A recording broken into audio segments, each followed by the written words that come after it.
SI units, 7 base யூனிட்ஸையும் 2 supplementary யூனிட்ஸும் கண்டெக்ட் பண்ணியிருக்கு. அவங்க மொத்தம் 9 யூனிட்ஸ். இப்போ எஸ்ஐ யூனிட்ஸு ஏன் மற்ற 3 யூனிட்ஸோடு ரொம்ப பர்ஃபெக்ட் அண்ட் ரொம்ப செக்யூர்ட் அப்படின்னு சொல்கிறாங்கன்னு பார்க்கலாம். The main advantages of SI over the other system of units. SI is a coherent system of units. Coherence is a set of derived units கரெக்டாக வச்சுக்கணும். செட் ஆஃப் அப்படின்னு சொல்ல முடியாது. ஃபிசிக்ஸில் இருக்கக்கூடிய நிறைய யூனிட்ஸ் டெரிவேட்டிவ் யூனிட்ஸ் தான். அது ரொம்ப 100% அப்படின்னே சொல்லலாம். பேஸ் யூனிட்ஸ்லேருந்து உருவாக்கப்பட்டது தான்.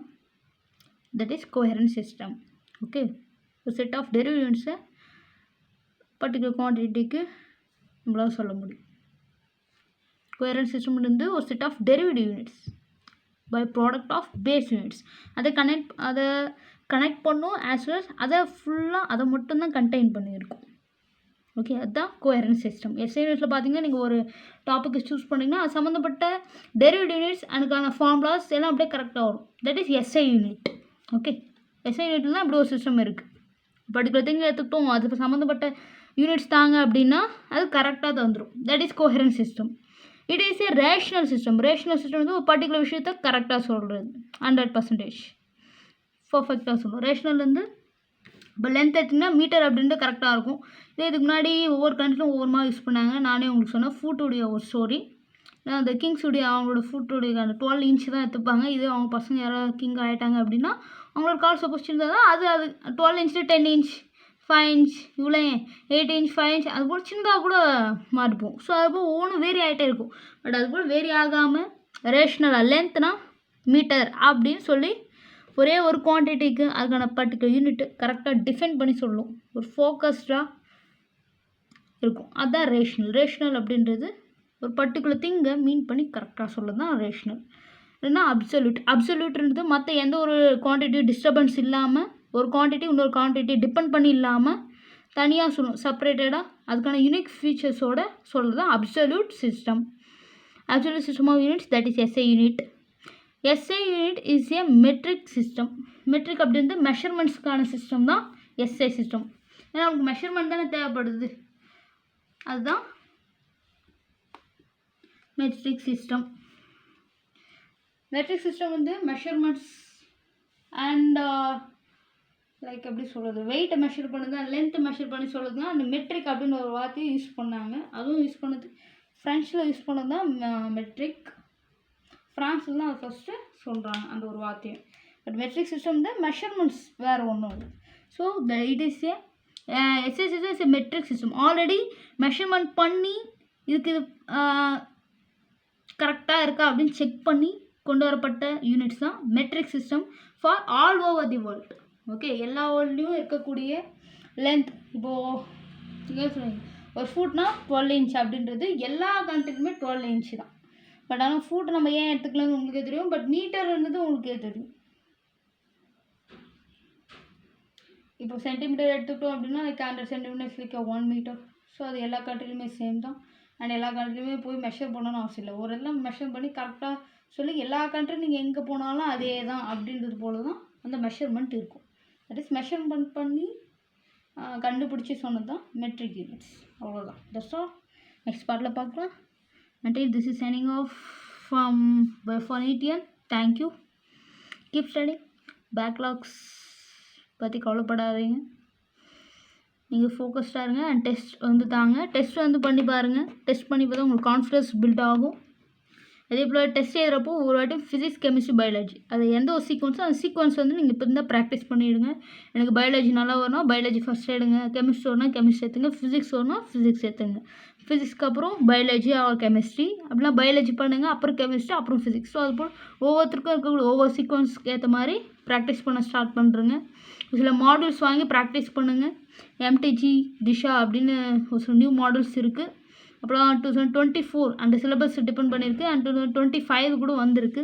அந்த மாடல்ஸ் அந்த நோட் புக்ஸ் நீங்கள் ஃப்ளிப்கார்ட் அமேசான் ஸோ ஆன்லைன்லேயும் வாங்கலாம். ஆனால் நியர்பை ஸ்டோர்ஸ் ஏதாவது இருக்கான்னு பார்த்தா அதில் எம்டிஜி ஃபிங்கர் டிப்ஸ் யூஸ் பண்ணுங்கள். அது ரொம்ப நல்லது. அது நிறைய கொஷின்ஸ் இருக்குது நீட் ரிலேட்டட். அதெல்லாம் வாங்கி ப்ராக்டிஸ் பண்ணி பாருங்கள். அண்ட் என்சிஆர்டி நோட்ஸ் அது நீங்கள் லெசன்ஸ் நடத்துகிறப்போ நீங்கள் அதில் உங்களோட மெயின் நோட்ஸ் வந்து மேக் பண்ணிக்கங்க. நீங்களே மேக் பண்ணுங்கள். மற்ற இன்னும் காப்பி பண்ணுறத விட நீங்களாக எழுதினா ரொம்ப நல்லது. அண்ட் ஃபார்முலா ஷீட் பக்கத்துலேயே எழுதிக்குங்க. நீங்கள் என்சிஆர்டி நோட்ஸ் மேக் பண்ணுறப்ப நடுவில் மெயின் மார்க்ஸ் ஷேப்பில் மெயின் மார்க்ஸ் போட்டு வச்சுக்கோங்க. அது இன்னும் ஈஸியாக இருக்கும் நீங்கள் நோட்ஸ் ரிவைஸ் பண்ணுறப்போ. நோட்ஸ்னால ஸ்ட்ரைட்டாக அப்படியே எழுதிட்டு வந்துடாதீங்க. நடுவில் நீங்கள் சில மெயின் மார்க்ஸையும் நடுவில் இன்வால்வ் பண்ணிக்கலாம். அண்ட் பக்கத்துலேயே அதுக்கு லாஸ்ட்டில் ஃபார்முலாஸ் மட்டும் வேணால் தனியாகவும் எழுதிக்குங்க. ஏதாவது நோட்ஸே நான் எழுதியிருக்கேன் அப்படின்னா ஃபார்முலாஸும் நோட்ஸ்லேயே கூட காப்பி பண்ணிக்கோங்க. டெஸ்ட் எழுதி பாருங்கள். இது போல் மாடியூல்ஸ் வந்து சில நோட் புக்ஸ் தான். ஃபிங்கர் டிப்ஸ் அப்படின்னா திஷாவுடைய லேட்டஸ்ட் புக்ஸ் வந்து ட்ரை பண்ணி பாருங்கள். அதில் இருக்குது. பட் இது எந்த ஒரு கமர்ஷியலைசேஷனுக்காக சொல்லலை. பட் உங்களுக்கு ரொம்ப அஃபோர்டபுளான ப்ரைஸில் அது கிடைக்கும். ஓகேவா? ஆன்லைனில் வாங்கினா இன்னும் அஃபோர்டபுளாக இருக்கும். அது யூஸ் பண்ணி ப்ராக்டிஸ் பண்ணிக்கோங்க. டே பை டே ப்ராக்டிஸ் பண்ணுங்கள். அண்ட் பிசிபி டெய்லியும் ப்ராக்டிஸ் பண்ணுங்கள். இதே பயாலஜியில் நீங்கள் ஒரு ஜுவாலஜி அப்படின்னா பாட்னி எதாவது படித்தா போகணும். இப்போ வாரத்தில் ஒரு 6 நாள் நீங்கள் கிளாஸ் பண்ணுறீங்க அப்படின்னா first 3 days botany and next 3 days zoology. அப்படின்னா ஃபஸ்ட்டு ஜுவாலஜி அப்படின்னா நெக்ஸ்ட் வந்து பயாலஜி. ஸோ அதுபோல் 3 days பிரிச்சுக்குங்க. அட்லீஸ்ட் ஒரு 2 weeksக்கு ஒன்ஸ் டெஸ்ட் தாங்க. அது ரொம்ப நல்லது. உங்களோட எய்மில் ஃபோக்கஸாக இருங்க. உங்களோட செல்ஃபை தயவுசெய்து யார் கூட கம்பேர் பண்ணிக்காதீங்க. யாரும் உங்களை லைஃப்பை வாழ முடியாது. உங்களுக்கு என்ன உங்களோட ட்ரீமோ அதுக்கேற்ற மாதிரி உங்களுக்கு ரொம்ப பிடிச்ச லைஃப்பை நீங்களாக டிசைட் பண்ணிங்க. மற்றவங்களை டிபெண்ட் பண்ணுங்கள். இல்லை மற்றவங்களோட ட்ரீமை நீங்கள் நிறைவேற்ற வேணாம். உங்களோட ட்ரீம் எதுவும் அது நிறைவேற்றுங்க போதும். அண்ட் உங்களோட செல்ஃபை ஃபஸ்ட்டு யாருக்கும் கம்பேர் பண்ணிக்காதீங்க. மற்றவங்களோட லைஃப் உங்களை போல் இருக்காது. ஓகே? ஒவ்வொருத்தரோட லைஃப்பும் ஒவ்வொரு கொஷின் பேப்பர்ஸ் இருக்கும். லைக் கொஷின் பேப்பர் வச்சு எக்ஸாம்பிள் சொல்கிறேன். நீங்கள் அதிகமாக கேட்டிருப்பீங்க. இது கேட்கணும்னா இப்போ நான் சொல்கிறேன். ஒருத்தரோட கொஷின் பேப்பர் இன்னொருத்தர் பார்த்து எழுத முடியாது. ஏன்னா ஒவ்வொருத்தர் கொஷின் பேப்பருமே வேறு, கொஷின்ஸ் வேறு, அப்போ ஆன்சர்ஸும் வேறு தான். இதே நீங்களாக உட்காந்து நீங்கள் அந்த கொஷினை ஆன்சர் பண்ணுங்கள், அது உங்களுக்கு பர்ஃபெக்டாக வரும். ஏன்னா உங்களை லைஃப் பற்றின கொஷின்ஸ் உங்களால் தான் ஆன்சர் பண்ண முடியும், மற்றவங்களால் கிடையாது. சப்போஸ் அட்வைஸஸ் வேணால் ஃபாலோ பண்ணுங்கள். ஓகே? ஒரு சில அட்வைஸஸ். அதர்வைஸ் டைம் வேஸ்ட் பண்ணாதீங்க. உங்கள் ட்ரீமுக்காக நீங்கள் ஓடிட்டே இருங்க. நிச்சயமாக உங்கள் ட்ரீம் உங்கள்கிட்ட வரும். அதர்வைஸ் மற்றவங்க சொல்கிற அந்த கிண்டலியோ இல்லை வேறு ஏதாவது உங்களை பற்றின தப்பான விஷயம் அதை பற்றிலாம் காது கொடுத்து கேட்காதீங்க. முக்கியம் ரிலேட்டிவ்ஸ் எதாவது தப்பாக சொல்லணும்னா கேட்க வேணாம்.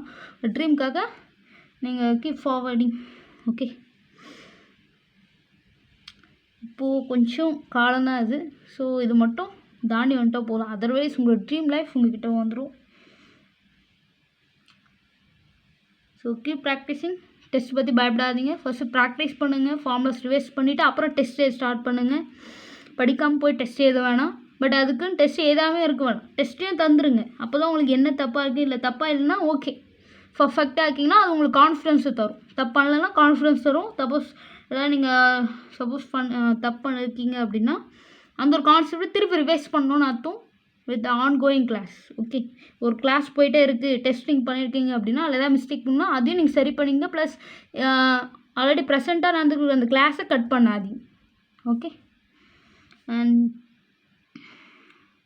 டெஸ்ட் எழுதுறது அண்ட் ப்ராக்டிஸ் பண்ணுறது அண்ட் கான்செப்ட்ஸை ரிவைஸ் பண்ணுறது, இந்த 3 விஷயத்த தொடர்ந்து பண்ணிகிட்டே இருங்க. வீக்லி நான் ஆல்ரெடி நடத்தி முன்ன சாப்டர்ஸை 2 weeksக்கு ஒரு வாட்டி ரிவைஸ் பண்ணிக்கோங்க.